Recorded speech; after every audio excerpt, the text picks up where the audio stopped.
La lutte pour la réduction et la prévention des violences armées était au cœur de l'atelier organisé ce mardi par le mouvement contre les armes légères en Afrique de l'Ouest, Malao. Le chargé du projet revient sur l'importance de cette rencontre, surtout dans une zone comme la Casamance. On ne peut pas mettre derrière chaque Sénégalais ou bien derrière chaque personne un agent de sécurité de l'État. D'autant plus que ce sont les civils qui en souffrent le plus. Et donc les économies sont paralysées, il y a la peur, le stress qui s'installe dans certaines communautés.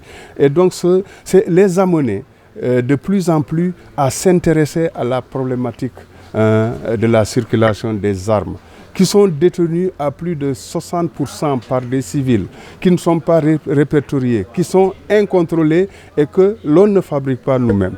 Donc, le Malao, c'est ça, c'est depuis des années faire de telle sorte que cette thématique soit prise en compte par toutes les organisations de la société civile.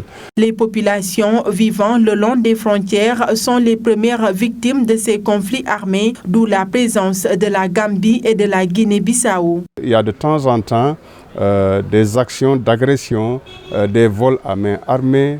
Il y a aussi le trafic de la richesse du sous-sol. Je peux parler du bois et consorts, du vol de bétail.